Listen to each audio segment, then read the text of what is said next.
Jules Rimet, the creator of the Football World Cup.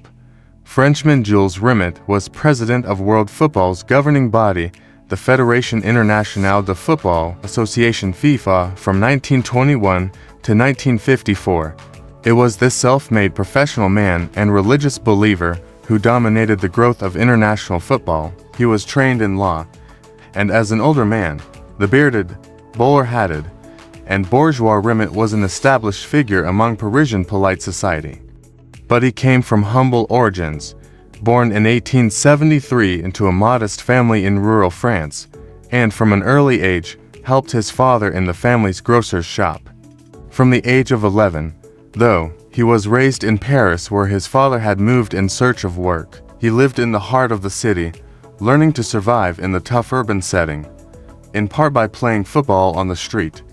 A conscientious and able schoolboy, he worked his way towards a full legal qualification, as well as encouraging football among the poorer children of the city. He was an international good. Sport and football could bring people and nations together in a healthy competitiveness, he thought. Sport could be a powerful means of both physical and moral progress, providing healthy pleasure and fun, and promoting friendship between races.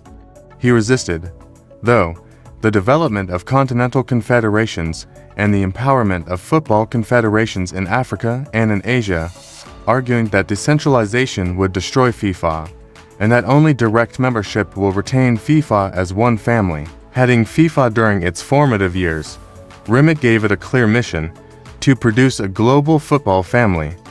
But he found it difficult to escape Europe's imperiousness. Europeans still adopted supercilious approaches to South American members of the international football community. For example, at the first World Championships, and Rimet agreed to this prospect of spreading the FIFA gospel on the other side of the world. But although the World Cup was to be staged in Brazil in 1950, Rimet still resisted the formation of worldwide confederations, preferring to deal solely with the South American Confederation, CONMEBOL, established in 1916. It was not until the end of and his extended presidency that confederations were established for Europe, Africa, Asia, Oceania, North and Central Americas, and the Caribbean.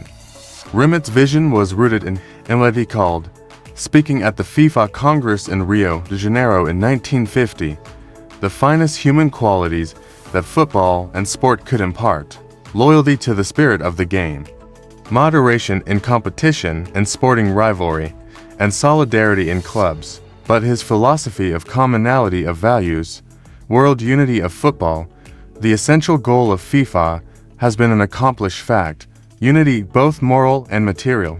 He claimed was to be overtaken by the burgeoning ambitions of new nations in the post-colonial world. Rimet lent his name to the first World Cup trophy, which was won outright by Brazil on its third World Cup victory in 1970.